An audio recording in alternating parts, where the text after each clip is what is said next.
Hey there, everybody. I'm Payton Smith, your social media producer, here with another Starfinder Wednesday. I'm here with Joe Pasini, lead Starfinder. My God, I blanked on your name. You got my name. Why do I keep blanking on your stuff? It's so it's new. Because it changed a little bit. Yeah, we went from the Starfinder design lead to the Starfinder lead designer. Lead designer. I was getting it wrong for I've been 3 talking weeks. to every single other developer. Yeah. So far for the past, ever since after I got out of TwitchCon, it's just been developer, and you're the one designer I got to talk to today. But how was TwitchCon? TwitchCon was nice. Like, I really enjoyed TwitchCon because I got to see a lot of people there. I got to see some Pathfinder streamers, got to see even some Starfinder fans there as well. A lot of people got to come up to me and say, "Hey, it's you. You're the random guy from Paizo and everything else." Some people got to yell at me as well. So it was really fun to meet everybody there, along with on my side of things, because I do streaming stuff as a part-time job and everything else. Got to meet some of my people there and everything else. Fantastic. It was really fun. I got to see tons of people there. Sweet. And it was really nice to see all of you guys there too as well.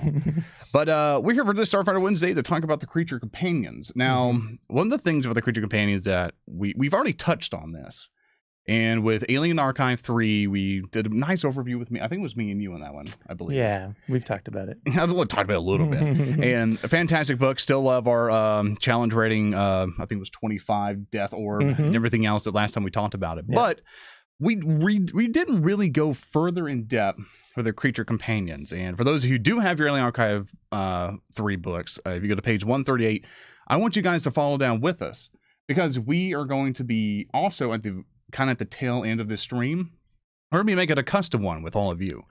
And we have a setup and everything else that we saw and everything else. You might have seen some of our character creation videos and stuff like that, where we have like my tablet here and all that stuff. We can write stuff down. So that's what we're going to be doing. But obviously, there's not a lot of people who may not have this book yet, but they might want to know, what is a creature companion? Why should I care? So what is a creature companion? Well, so I wrote this article, and then it was developed by quite a few people, actually. I think it was Owen, our former design lead, and John Compton, who's now a senior developer on the Starfinder team, and Amanda Hammond took a look at it, our managing developer at Starfinder. So we had lots of people, and then several editors, of course, too.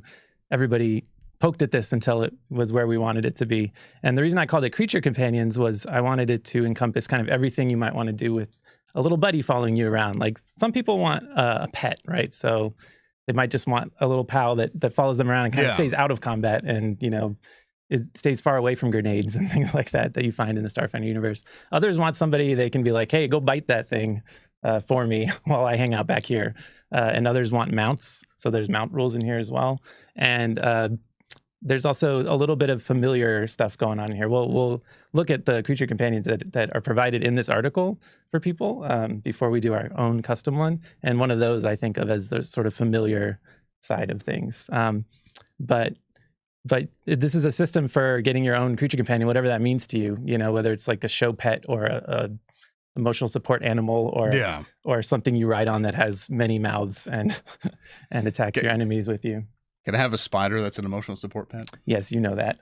I like that. That's a good plan. Why, yes, you can. It's like, I think the spider's on page... No, I'm not going to lose It's coming up, yeah. Oh, yeah. I'm like, I could definitely have as a emotional support pet that's a freaking spider and scare my entire entire part that might have arachnophobia. Which I think John Compton also ran me just a little bit through the society stuff, by the way, in which I'm like, once I finally get to like sit down and make a creature, which I found the Uprising Bears in one of your previous archives, I definitely want to make one of those now. Good, I wrote that too. It was fun. But next up, even though we can now make mounts or even just little cuddly companions and everything else, what else about creature companions is there that we can kind of tell folks at home, like, why you should probably look into this more? It gives you more flexibility to customize your character and kind of have cool adventures that fit your concept, right? Mechanics can already have drones, so that was one thing we were very careful to keep separate from this system while also keeping it in mind. So there's lots of mechanics who already have a drone buddy who they might even ride and might attack for them or hang out and do surveillance. And we didn't want to take that away by giving it to everyone else, but we still wanted everyone else to have this option. So that's why it took so many people to get it right, I think. But striking that balance was really a key thing there. And speaking of that, the way we made this available to everyone is that it's basically you can buy a creature companion. You can have one at a time. You can't have like a whole army. You could buy more than one, but you can really only have one that you bond with. You need to like spend some time to get to know it. If you get one at creature or character creation, then it's already your friends. Like it's from your backstory and you get along fine. But if you go to the pet store or a breeder or something and get your weird ooze or your empathetic spider, then you need to spend some time getting to know it. And then once you're bonded, then it becomes your creature companion. And just from right there, you can have it follow you around, like within like 20 feet or so. It'll hang out with you. It'll try to stay near you if it can. You can buy a little compartment for it if it's small enough to put in your armor and just have it hang out in there and not, suffocate in space, that kind of cool stuff that you like to do. So, if I had like a goldfish companion, I could actually just keep in like a little fishbowl on my shoulders and stuff. Yeah, I love that already. I think that's awesome. But what happens if one of your, like, say something happens to you and you're separated from your creature companion? Like, is that basically a game master story tool to basically figure that out, or do we have anything set for it? Or we do. Maybe you go unconscious. Yeah, so if you go unconscious or if you get too far away from your creature companion, it'll attempt a will save, and if it succeeds, it'll do what it can to get to you. Otherwise, it'll just take off as best as it can. And if it can fly, it's going to fly out of there. If it has some like super jump, it's gonna take off. And then at that point, it becomes the GM's purview on where it went, and maybe you need to go get it back with your party, that kind of thing. So there's some rules for that. Go through the fungal jungle and try to find. Ooh, fungal jungle, nice. And so how do they kind of work in combat though? Because I kind of know it's a section here for combat and stuff like that. But what if do they have any special things? Do they have their own initiative order? Like, how do these guys work? So they'll go on your turn. Again, if you haven't taken any feats or anything, then they will just follow you around. And if you don't tell them to do anything, they get to move. So they can just keep up with you. You can tell them to get out of the way of a potential danger, that kind of thing, or even sneak around a corner and take a peek for you if they have some way of communicating with you. But you can start taking a series of feats that give you more and more control over your creature companion, that let you grant it actions so that you can spend one of your move actions to give it another move action, or you can spend a standard action to give it a standard action, that kind of thing. And you can also be farther away from it as you go up as you take this sort of short chain of feats. There are separate feats from that if you want to ride your creature companion as a mount. It has to be a certain size, has to be bigger than you generally. But there are creature companions of all sizes, as we'll see soon. Yeah. Did that answer your question? You can do a lot in combat, ultimately. A little bit. Yeah, a lot of creature companions have special things they can do, special attacks, or in combat, or even out of combat abilities that you can use. Then we'll talk about them soon. So, and theoretically, I can possibly create a creature that is the size of a planet, right? I'm stretching. No way. I thought about it though. But a very small planet. But that's basically kind of how they work and stuff like that. And later on, once more, for people filtering in the stream and stuff, we're going to be making a custom one with all of you guys here real soon. But what else do you might have that might kind of elaborate more on creature companions? They can scale up, right? So you don't have to scale them up, but basically, if you have had a buddy since you were first level and you didn't want to pay for their training to really get them in combat ready for the 5th level creatures that you're fighting or whatever, or encounters that you're in, but then you decide, let's do a montage and train up and work together and become an awesome combat duo. You can pay the difference between what it would cost you to do that at 5th level and 1st level, and just pay the difference, and now you have a 5th level creature companion that can fight with you. And so that's a really nice way to keep the same creature companion, because they're not all animals. We'll see. Keep it with you. And also, I want to say for the mounted rules stuff, there's a elaboration on mounted combat in general in this book in Alien Archive 3, and I believe all this stuff is on our sfrd.info, the free system resource document for Starfinder over at Archives and Ethos. So you can just look at it there too. But people who have a riding saddle for their drone have asked if these rules apply to that. And we looked at it together and we decided that, for the most part, these rules do apply if you have a drone that you want to ride. And that's been pretty helpful for people, I think. Like maybe you might have a drone that's also serves as a bike, or like a hover bike or something like that. So, but it also has its own intelligence. So if you're small enough too, I know the Raxolite, the little plant creature that was so popular with the biomechanic stream. Yeah, we made one with a biohacker last time. Yeah, exactly. I think we're still cleaning some of that stuff up to see cool. how we can make it presentable for people to, like, once you get the book and stuff, you can go, oh, I can now play this. So basically, as I'm kind of going through here and everything else, are there any special rules for mounting that you might want to kind of highlight as well? Because definitely, and also one of the questions in chat as well as we can go to that one, is said, what if everyone in the party gets a companion? Would that either cause an issue? Is there a limit to it, or everyone can have a friend? Everyone can, yeah. That was another thing we wanted to consider, was what if a mechanic gets a creature companion? We wanted to make sure it wasn't like, oh, it's Joe's turn, he's got 16 actions to take, and like, let's watch Joe play Starfinder without us for 10 minutes. So everyone could, it's, again, usually you're kind of spending an equivalent action to get an equivalent action. So it's really no different than having a party of mechanics that have drones, which I know exist and are cool. Like it's really what your party's up for, I think. And what's cool with creature companions as an encompassing system is you might have just like a goldfish in your armor that's just blurping every now and then. And I might be like riding some ridiculous four-eyed mandibled creature that we'll see in a bit into battle. I can imagine people might want to emulate the Dragon Riders of Pern with a bunch of dragon-like mounts or something like that and go to town on people. It's a great book series, by the way. That's a good segue to our... A good segue for all the other stuff. Go ahead, man. No, I was just going to say, that's one of our first creature companions we can look at if you want. Oh, yeah, that's right. You brought a whole bunch of stuff here, and that's one of the first ones here. This is the Dracerca, which is a dragon, and it's large. And this, from Verces, our tidally locked planet, where one side is always cold, one side is always hot because it's exposed to the sun. And these can fly. So if you take the feats and get a saddle, you can hop on and fly around. And they have sandstorm breath, and they can do like a burst of speed as well. So these are pretty cool. And this is in the Alien Archive 3, of course. All of these are. And my nerd spectacles can't quite see the illustration. So who drew this one? I think it's I'm probably going to butcher the name myself. Oh yeah, I would hate to pronounce it wrong. Look, I'll make the attempt so people can yell at me and not you. So Ramon Paza Jr., I think. That seems close. Yeah, if I butchered it, you can yell at me at Payton.Paizo or Payton.Smith at Paizo. Just throw some other Payton under the bus here. Yeah, and no one else is me. Yes, and this person did quite a few of these images, so we'll see that coming up too. So, and for the next one, you have our cuddly. Yeah, this is our little buddy. Companion. So I should have done a content warning. Sorry for those arachnophobes out there. Alert, run. We'll say something when we're done with this one. So this is a diminutive vermin. So this is an 8-inch spider. So, as spiders go, kind of big, kind of not, depending. Space is a big place.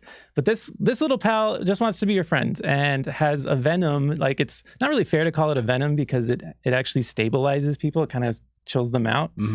So if you go down in combat, this little guy will try to run up to you and stabilize you so that you're not dying, which can be pretty handy.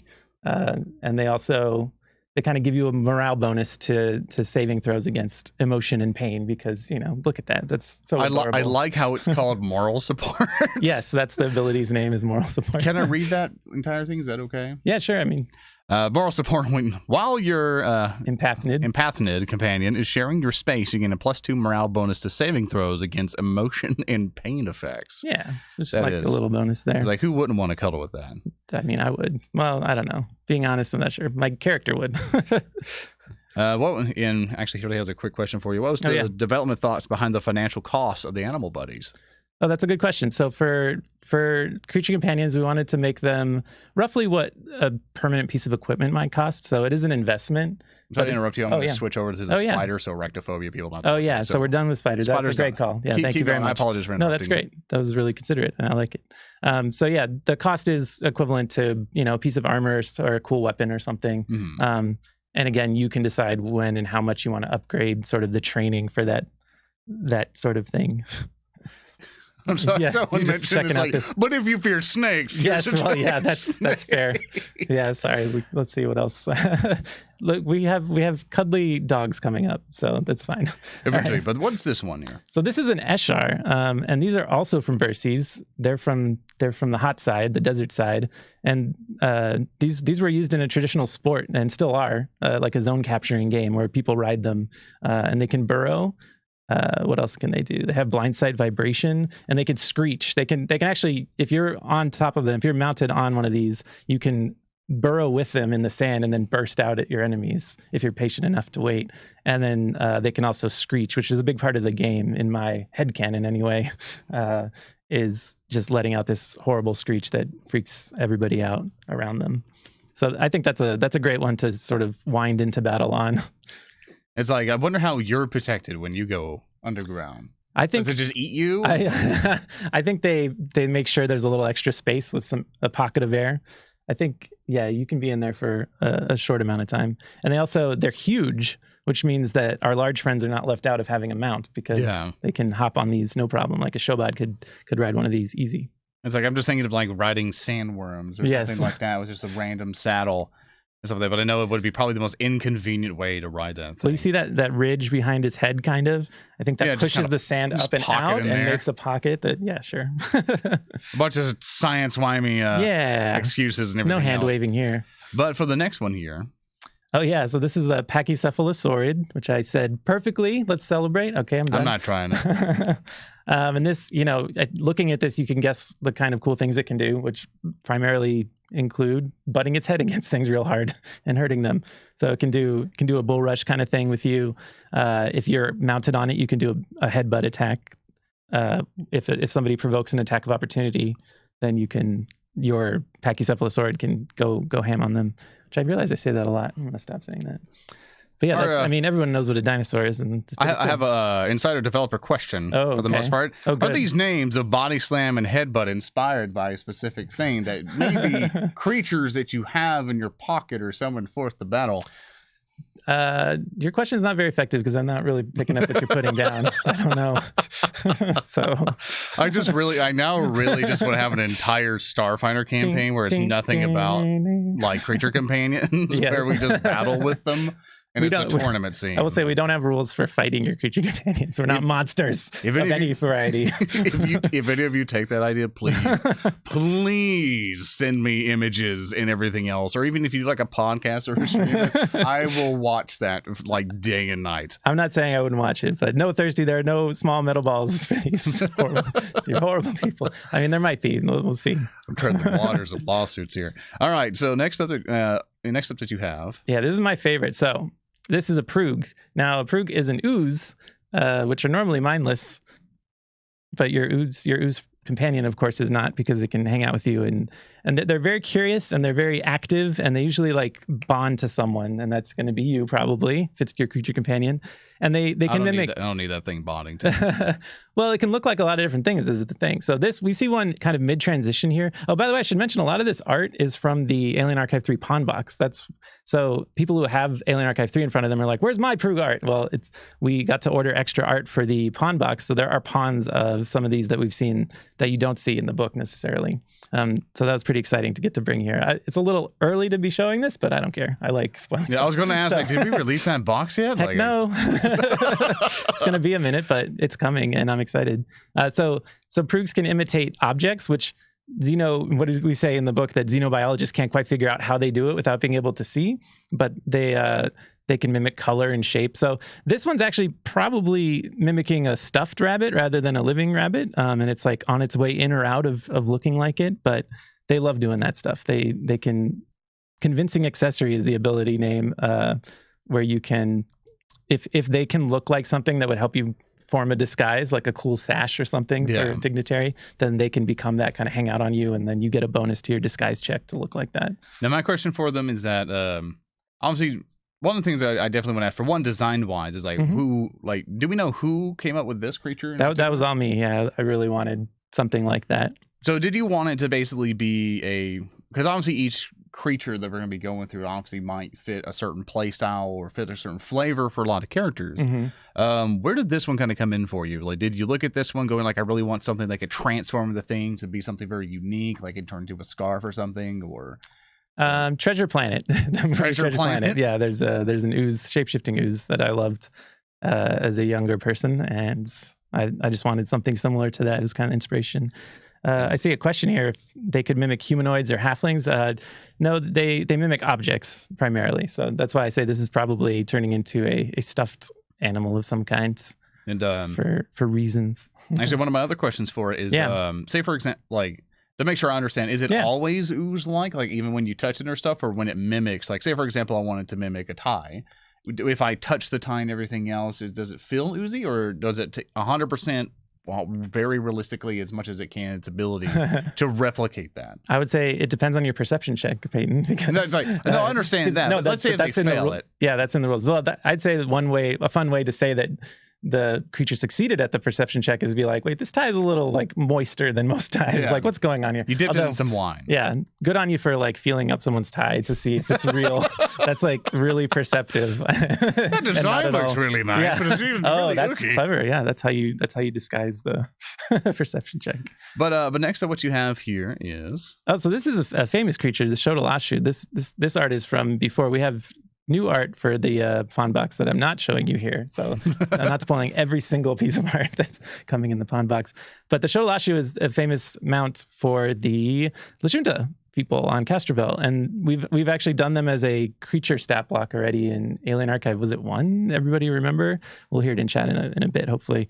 But we included stats for them specifically as a mount, which really took their stats as a creature and massaged it into something where you can have it as a mount. And if you're a Lashunta, then you're even better at linking with them telepathically and forming a really, really deep bond. Yeah, A2. Thank you very much, Dark Swordsman 13.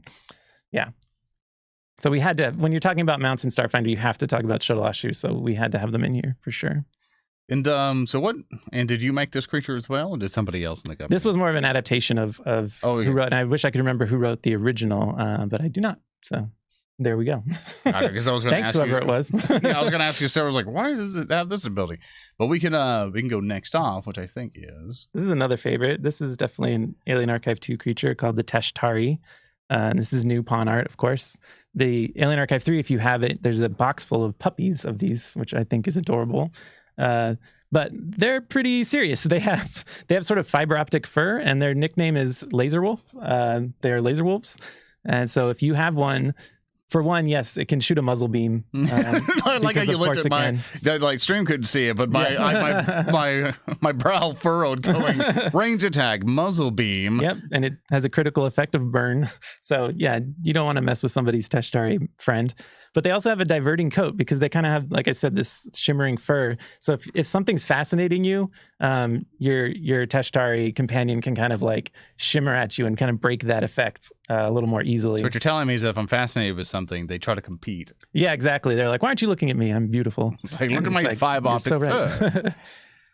So that is the Teshtari. I think that's a pretty cool one. And I think, do you have this one? Yeah, so this is a Thakasa, and that is kind of the aerial version of Shotolashu. It's not mermaid, but sky.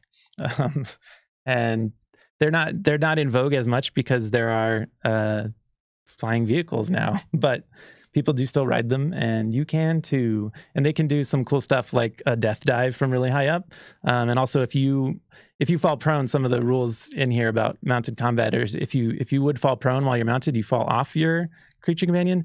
These friendly beasts will rescue you out of midair. They'll dive down and catch you, make sure you don't fall to your death or to your extensive damage. It's like fun. But what I'm basically looking at is just basically at a certain distance where it just automatically does it. It's like, oh no, you're falling. I need to get you. Yeah, and you don't have to be, because you might be unconscious at that point, right? Yeah. Like you might have gotten knocked out. So you don't need to tell it to do it. It just does it. Kind of like the empathnid coming to help you out when you can't quite tell it to. Yeah, exactly. But I think this might be We got a few more. There you go. Yeah, this is the one I was talking about with the familiar flavor. So this is a Vorak. This is a tiny, many-winged kind of corvid. I love that art. Yeah, I really do too. And this, again, is a pawn that we'll have in the pawn box, which is great. We just get to do a lot more art in there because it's not taking up word count. And we get to fill up some pawns.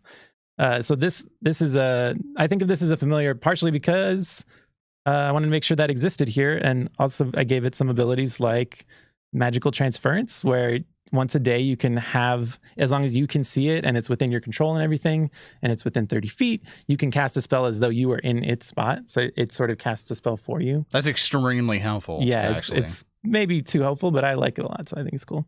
And if they're near you, they kind of, I don't know how they do it exactly. I think that's up to the flavor of the character and everything, but they help you identify magic items and repair stuff, repair hybrid and magic items.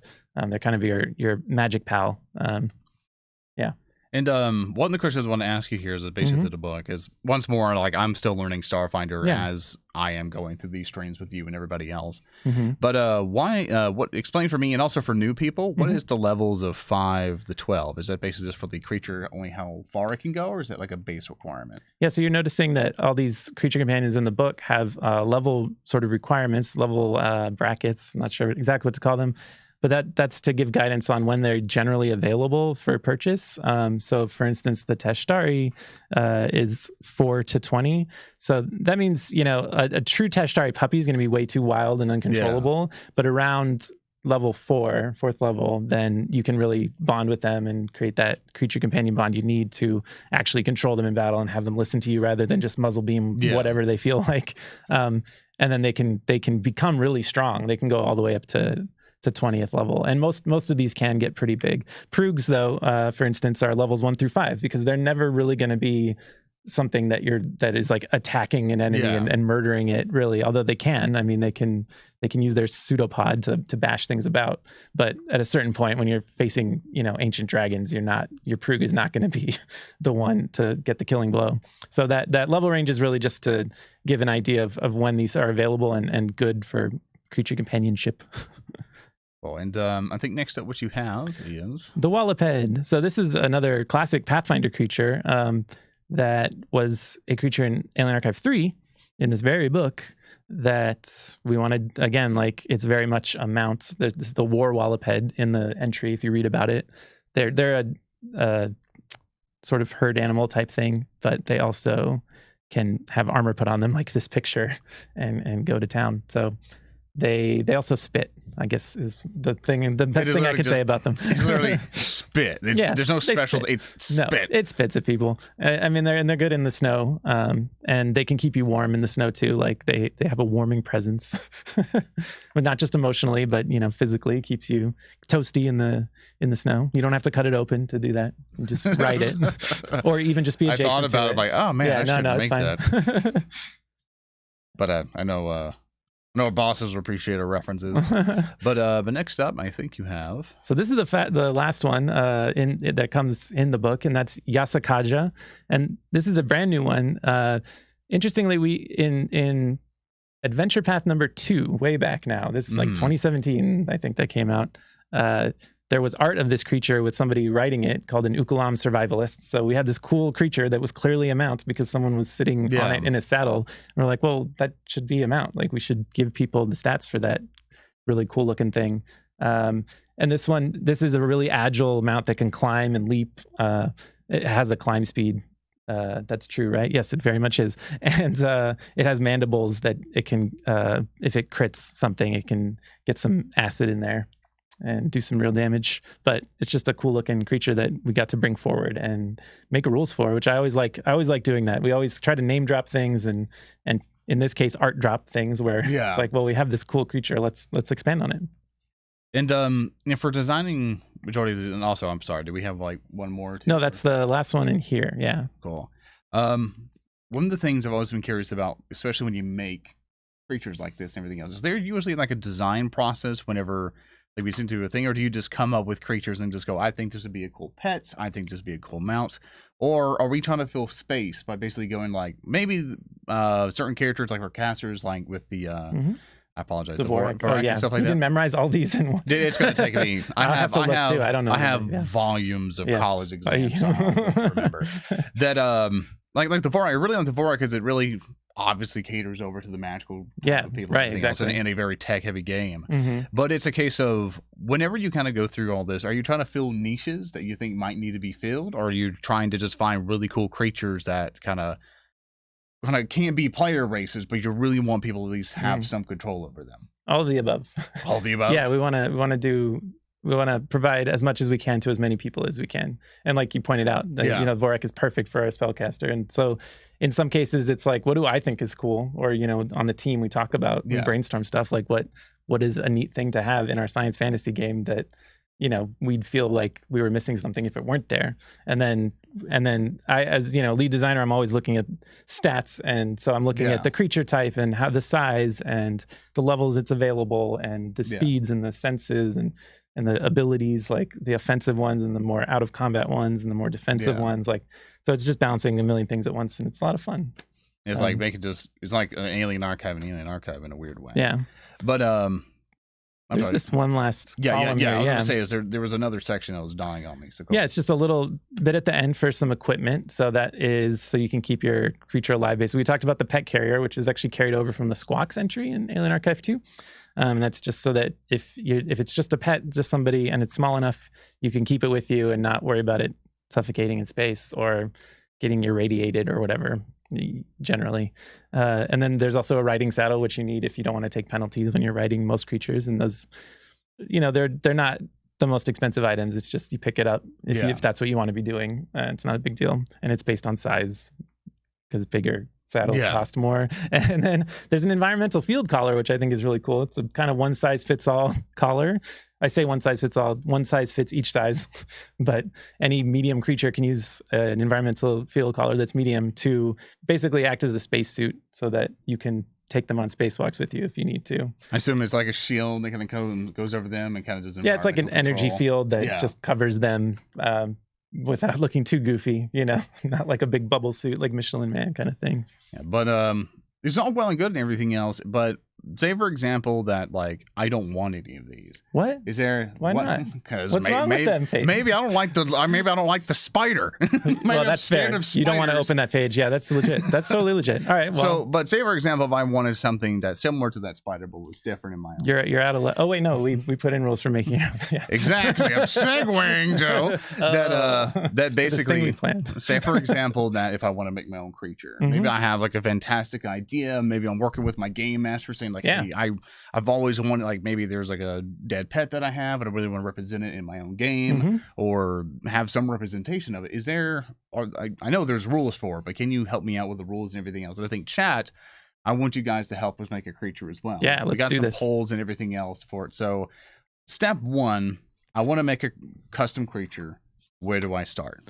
So there's kind of two components. So even the pre-made ones in the book, they give you, so no matter what level they are, they'll have certain statistics like their speed and senses and like what their good saving throw is. Like, are they good at dodging out of the way or like resisting things with their sort of personality and their minds?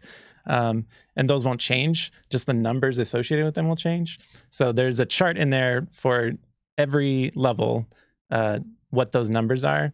We're not going to do that today because we don't know what level. Maybe everyone wants this thing that we create, and somebody's third level and somebody's 15th, and they both want it. So, and it might be that we do something like the Prug that fits into this narrower band, or something that could get super powerful and fits all of it. But so we won't do the very specific numbers stuff because it's not as interesting for what we want to do, which is come up with a cool concept. That's the number one thing, which is what you started with. You're like, what if I want to work with my GM because I have this idea? Yeah. That's exactly where you should start. And then we've put together some polls, right, for kind of stepping through the things you might want to think about.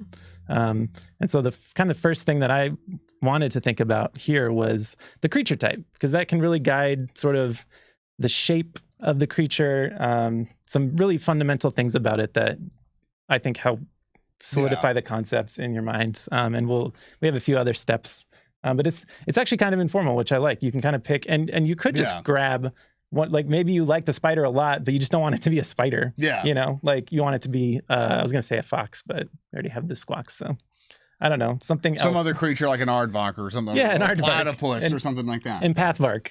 You want to, So, and I'm trying to, so you know, guys know how the voting works. It's not an extension or anything that's on the screen. You actually just type the number that you see basically on the side here. And basically like for 1, 2, 3, 4, 5, 6, you just type that in chat, but it's only going to take one of your votes. So if you do 1, but you go, oh no, I wanted number 6, be sure you type the right one, because whatever you type, the first one is what it's going to take. And it doesn't take multiples either. So we're going to let that run for like a little bit. Usually you let it run for 2 to 3 minutes or so. Can I talk about the options? Yeah, definitely explore the options so people who don't know can actually know what they're voting for. So this is not every creature type that's in the game, and not everyone is really appropriate for a creature companion. But I did put in aberration, which is just something that looks weird. Yeah, it's just probably gross. Horrific thing. Yeah, exactly. Then there's animal, which is not doing too well in this poll. And that's kind of why I didn't call this animal companions, right? It's creature companions, because this is fantasy space. Anything could happen. Magical beasts are kind of like animals, but cooler. Like the Vorak we saw was a magical beast. There's something else going on with them. Then is ooze, which of course, I mean, I just did it to get Prug in there, basically. But we could have a really interesting ooze that is sentient enough to follow you around. Yeah. And then plant, which we didn't do any of in Alien Archive 3, and I'm curious. It doesn't look like that's my very popular option either here, but it's possible. And then vermin, which covers all your spiders and creepy crawlies and spiders, rats grasshoppers, stuff like that. Yeah. And maybe might be a guinea pig as well. Yeah. Like that. Guinea pig, see, you voted too early, everybody, because guinea pig would technically be for animal. However you want to kind of go with it. Whatever you think vermin might be classified as. So basically with that, we're going to let that run for a little bit. I see basically magical beasts and vermin are pretty much it. And also, so Jazz, so you know, we have like a screen right here so you can see everything that you're going on. So if it looks like we're not looking at here, that's where our screen is. Yes. So I know some people message me going like, why do you keep looking down all the time? It's like our screen's right there. We're just discouraged by the votes, that's all. But it looks like Magical Beast is winning here. And I'll go ahead and come over here and close the poll. Let me go ahead and finish poll. Oh, we had a dead tie. Oh no, there's a tie. Well, you know what that means. We're going to roll for it. All right. If I win, it's Magical Beast. Okay. And ooze if I win. All right. So basically, highest goes. All so 1, 2, 3, and wow, it's an ooze. 2-1. Okay, so we got an ooze. I wanted it to be a Magical Beast.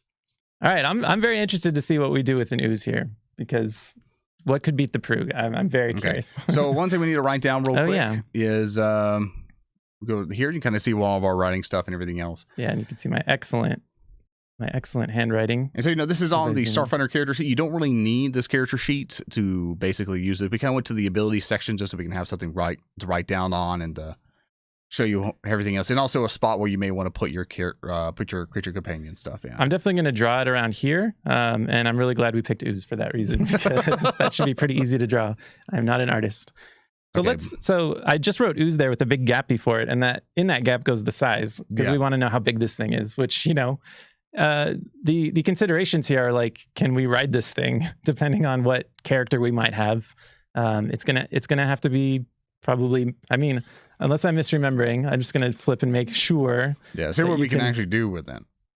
Yeah, it has to be at least one size category larger than you. So if you're one of the 100 plus playable species, a lot of those are medium. There's a lot of large too, but it would have to be somewhat big for us to be able to write it. On the other hand, if it's tiny or small, it'll fit in that compartment we were talking about, and then we can keep it safe and warm or cold or whatever it likes to be, depending on what this thing is. And I definitely would like to see, people's ideas for a name as we go, and a general concept too. We're kind of doing a little bit bottom up in this sense, where we're just looking at like, what is it made out of and what kind of things can it do? But like I said before, you can go either way. And it's just in this format, I think it's easier to figure out what it is and then talk about it's more just for presentation wise. Exactly, if you're actually going through this, you probably might go opposite of us in this you would start with the concepts, but that's harder to put into a poll. Of all possible things ever, what would you like? So, just make it easier for you guys to interact with us and stuff like that. But there's a question you answer some of the questions that sure through? What do we got? Come and scroll through here, see if you see anything that you like. Smaller character sheet for NPC and pets would be cool. That's something we've considered, certainly. Somebody's asking why companions are so feat intensive, and that really was so that we considered doing an archetype, but that to me is more intensive because you're giving up core class features for that archetype. And I think a feat is something that, like, if you're a human, you start with 2 feet, so you're off to the races in terms of having a creature companion that is really flexible if you want. And that's along with being a mechanic if you wanted. That was really your jam.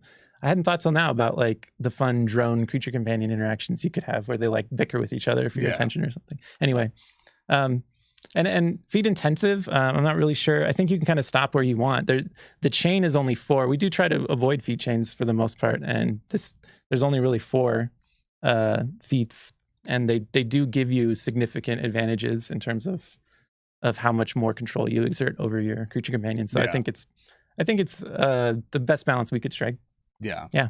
Sometimes does make it completely unbalanced and stuff like that. And I think we got large, so we can actually ride the large ooze. Oh boy. So if we're medium or smaller, we can ride this thing.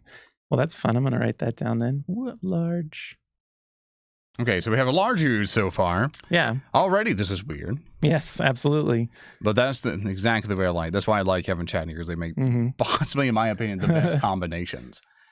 And So one question there, if you want to try it out. Oh yeah. So, well, this high concept thing. Kishmo is suggesting that it's a magic bag that retains thermal properties. So if it takes fire damage, it stays hot, and takes cold damage, it stays cold. That's pretty cool. I like that a lot. Maybe I'd have like a hardened feature if it's cold. So basically it's a lot tougher, but it's fire. It's able to have better dodge or something like that. Maybe some resistances. So one thing that we pick for these creature companions is their good save. So that means, are they good at, like you were saying, kind of, are they good at dodging out of the way? Are they good at resisting? Like, do they have hardy constitutions where they can resist? And so that's really just, fortitude, reflex, or will, like what makes sense for our ooze. And that can really kind of speak to what it is. Because if it's a fortitudinous ooze, then it's just kind of sitting there like a big lump and taking the hits, probably. If it's a reflex ooze, then it's like constantly moving, shifting. Yeah. Kind of being gross, honestly. Just like always in motion, like maybe wrapping around us or flattening out and then springing up and doing all kinds of stuff. And if it's a will ooze, then to me that's very creepy, because it's just kind of there, just like burbling and like making you happy, man. It's making nice blurping sounds. It's making sure you're okay. Okay, that's fair. And also, BB Wolf just showed up in the chat and everything else. Which after this, by the way, BB Wolf will be streaming back with Punch and Crawl and everything else. I think she'll be introducing a lot of the character stuff. If I remember right, you can yell at me if I'm wrong. Everything else, a lot's going on. That's exciting. Stop. But basically, stay tuned after our Starfinder Wednesday here. So basically, watch some of BB Wolf stream. I noticed someone said can't poison, no ooze, which is a good point. So the ooze is going to give us some things, which, again, I said that for you. Thank you. Mindless is not something we're going to do, but blind sight certainly, and sightless. So they probably won't have eyes. Yeah. So we'll have to think about that, honestly. And then it'll have some ooze immunities, which does give it some resilience in combat and in dangerous adventures. And of course, oozes generally get fortitude as a sort of stronger saving throw, but it looks like people want a creepy. I want it to be a rave dancing ooze that just rapidly changes colors. It just florps around. Basically, you're deploying a party ooze the entire time. I think it would be a fantastic thing, but I think that it looks will save convincing. Is clearly the winner here, so we'll go ahead and finish the poll. Oh yeah, I'll go and switch on over so we can mark that down. Will and oops, no, I didn't do it alphabetically. Don't tell my editor friends. They're watching. Cut away. They will know what you've done. So again, the numbers attached to these will be on that chart. So we don't need to worry about it here at all. So let me look at our next poll before we decide whether we're moving on. So basically the good save, and then what's next we're gonna have. So before we move to that, actually, we do have some speeds, so we can actually no, let's I'm sorry. So when you create your own creature, the advice that we give you in here is, because I told you about the abilities that all these custom interesting ones have in here, and they're all kind of unique.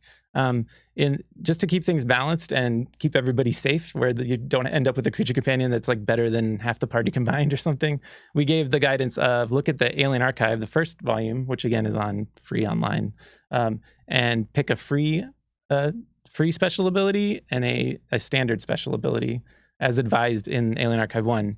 And so if we go to the free ability poll, I pulled out some of the free stuff that we could apply to our ooze today, our large ooze that has good will saves. Now remember, for people who don't know how the voting system works, because people may be streaming in or something, that basically all you got to do is type 1 through 5 basically in chat. Whatever number that you see basically in my side here, all I got to do is type it in chat.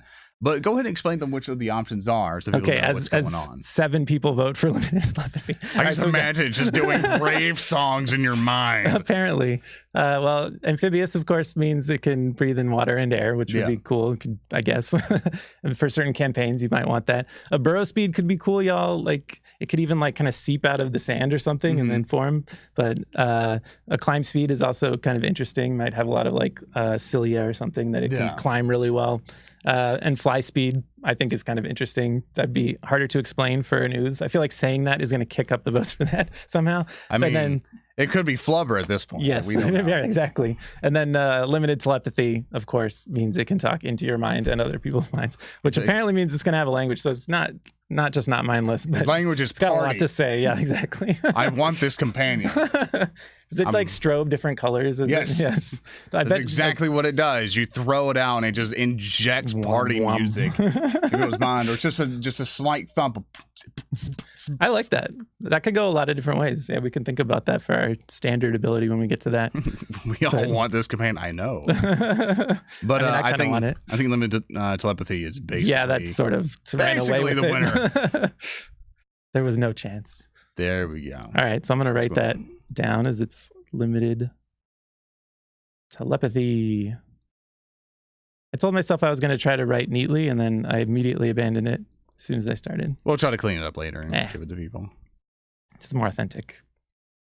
But after we now got that ability and everything else, what is our next step into making this? So now we get to pick our standard special ability, which Alien Archive 1 gives some advice on. And generally, you can pick a UCR for the most part. There are a couple I didn't pick that I'm kind of regretting now that we have a large use, but not really. You can also, with the GM and kind of looking at what's in Alien Archive 3 here, kind of get a sense for what makes sense, how things scale, sort of reverse engineer the math a little bit if you want to get that deep into it. You could also just whole cloth pick one up, right? Yeah. Like if you decided you wanted this ooze to be able to dive out of the air and save you if it flew, but it doesn't, you decided not to. It parties. Yes, it parties. So, I mean, maybe if we won't do this, we'll pick our own special ability, standard special ability, but you could take the Empathin's ability, right, to come over and revive you. So maybe when you get knocked out, it just comes over and goes womp womp and just like covers you and like dance parties you back to stability, right? Yeah, see, you like that. So you could do that if you want, but we're not doing that. We're going to come up with our own thing. Oh yeah, and someone wants to draw it. I just wanted the party. How do we do so bad? So this and I do want to say that Kishmo, you took my name because I was waiting for you to finish. So I could say, or I wanted to ask chat, can we please call it Spoozify? Because someone brought up saying it's your biological Spotify, and they're like, that's an amazing name. But of course, it's chat's decision to kind of throw some more names. I've been seeing some wonderful ones.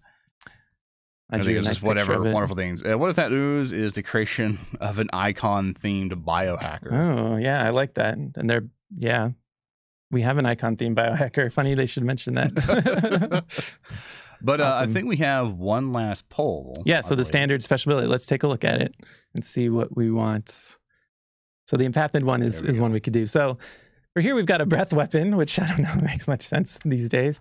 Compression, which is, not all that impressive, but can be helpful if especially if it's going to be in combat a lot. There's fast healing, which means it can stay up a little bit longer, can recover some hit points. Ferocity, which means if it were to go down, it would take one last round to just fight one last round to party. Probably one last round to party. That's the name of its memoir, I think, when it goes. Like everyone's voting when it one. retires. There's a lot of breath weapons. Shooting. That's his breath weapon is champagne or sonic damage. Yeah, that's just fun. Makes just screams. I see what's happening here. Hip-hop I'm starting to understand. And then what else we got? Resistance, of course, and then tracking, which would make it good at finding parties. Yes, finding parties. I love this. I'm having way too much fun. I dig it. This. I mean, this is a clear runaway too, and I think we definitely have a breath weapon here. I think it's breath weapon, and some people know. Which is pretty dope. Basically on how these voting stuff works and everything else is that basically you just vote in chat. You just do the number and stuff. But breath weapon it is. We've now finished it. So with that, so we can make that sonic damage, right? Yeah, for sure. Good. I mean, this thing, it probably has these like bubbles in it that have different tones and sounds in them. And then it like lets the bubbles come to the surface and burst and do like different chords and stuff. Like a power chord. Does it in sequence in the right pitch and tone and all that? Yeah, so Spoozify plays Spoozify plays Sandstorm. Okay, I love you, chat. Spoozify is a great name. Do we have any other contenders? Okay. How about this? Yeah. Chad, do you agree with Spoozify? It's great minds think alike and everything else, but if there's another name, because if I see some other names that we'd like, we're going to do a dice roll. Because I brought these just in case. that'd be cool. Why not and stuff like that?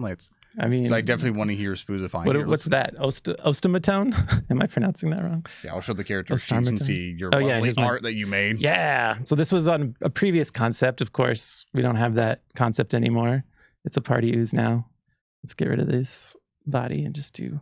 I just need to have like an artist on hand, so it's just to our side. So it's like, oh, we need fan art here. Let's draw the ooze. This is sound. Okay, it's a party ooze. I think it's spoozify. We're gonna go with spoozify. Music, fine, spoozify. You all are weird. I love it. All right, I'm gonna put this is the spoozify. Completely serious name for a serious game called Starfinder.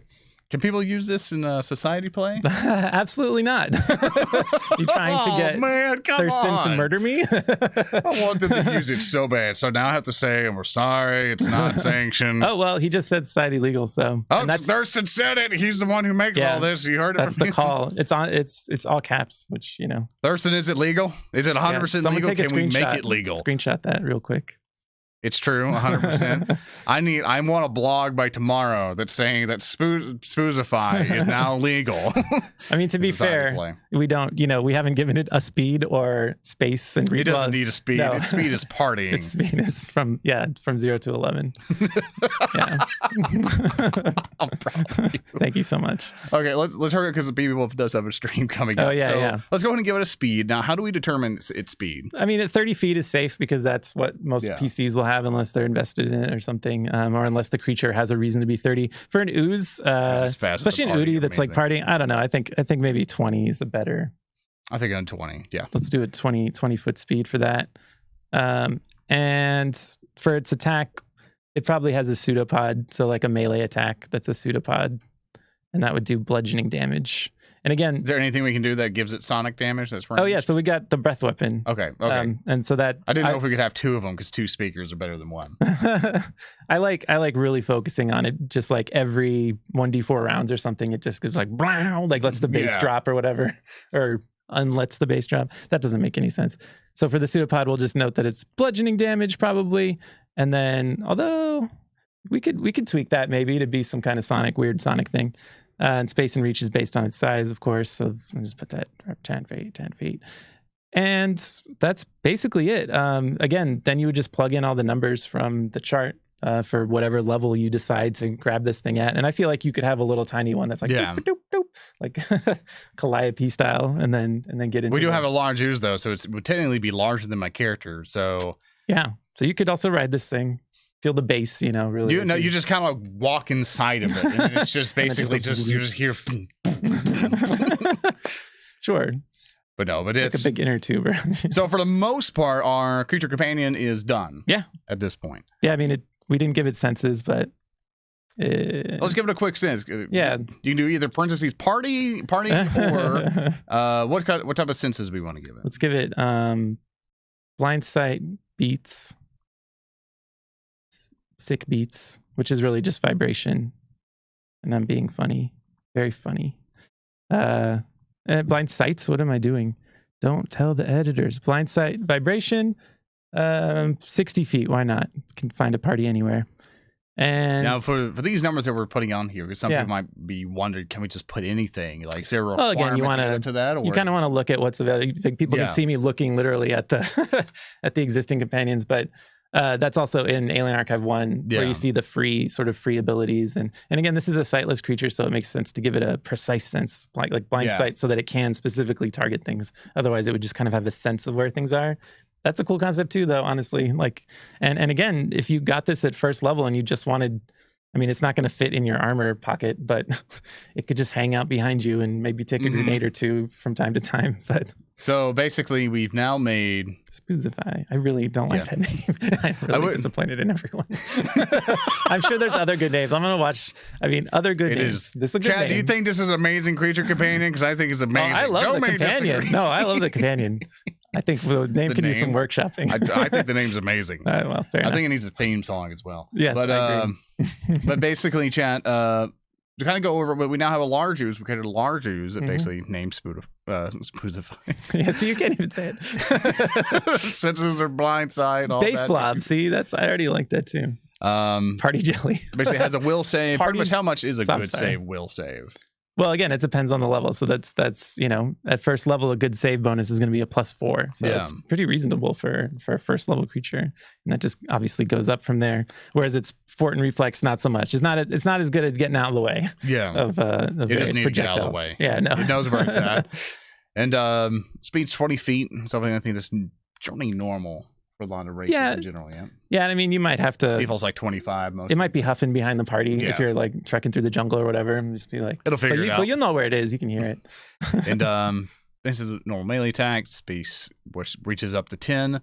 And of course, we have our awesome sonic ability to where. Do we have any stats for the breath weapon at all that we want to write down? Do you know how to? I mean, I'm sorry to put you on the spot. No, that's all right. I was gonna steal from the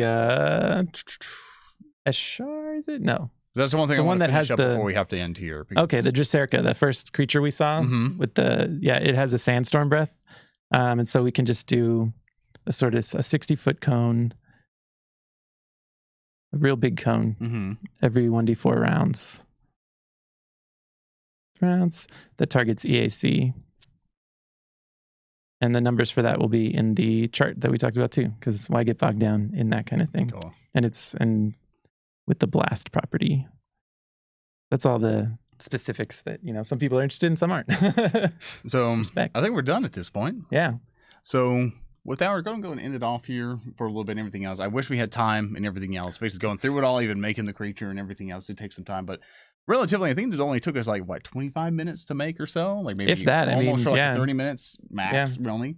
And we started with no concept at all. So and even you guys helped us out. Even put time for you guys to help us out and everything else. So with that, if you guys want to screenshot that and use it in your games, I highly encourage it. I think I'll see what we can do to clean up a little bit. And then but the art is good as is, right? Oh yeah, it's perfect. Don't worry. I'd love to see other interpretations of art of this thing, but yeah, this is the canon. But yeah, like if anyone wants to make Spoozify and everything else, I would love to see it, and hopefully we don't get a letter. But other than that, though, I want to say thank you so much, man, for coming over, making a creature with me. I want to say thank you so much, chat, for helping me out, creating a creature and everything else. I think I might, if I actually do start a campaign and stuff, I am taking that.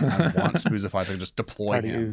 I like Party Jelly. I'm going to put that out there. Party Jelly? Party Jelly. It's like, that might be the safer society for it, so we don't get yelled at. But regardless of that, don't go away anywhere. By the way, Beaverwolf will be live here in a couple minutes and everything else with Punch and Crawl and everything else. She's now back. It's awesome. With the crew and everything else ready to go forth in her new Starfinder adventure and all that fun stuff. So I do encourage you to stay and wait and listen, as she would be introducing a lot of her characters and stuff like that. And it'll be a nice, fun stream. You'll have tons of content to go through later on tonight. Yeah. So with that, thank you guys so much for watching. I greatly appreciate it. Thank you again once more. Thanks, Payton. And we hope to see you tomorrow for Oblivion Oath, then Pathfinder Friday as well. We're going to go through the top 10 lore stuff, and we hope to see you through all that.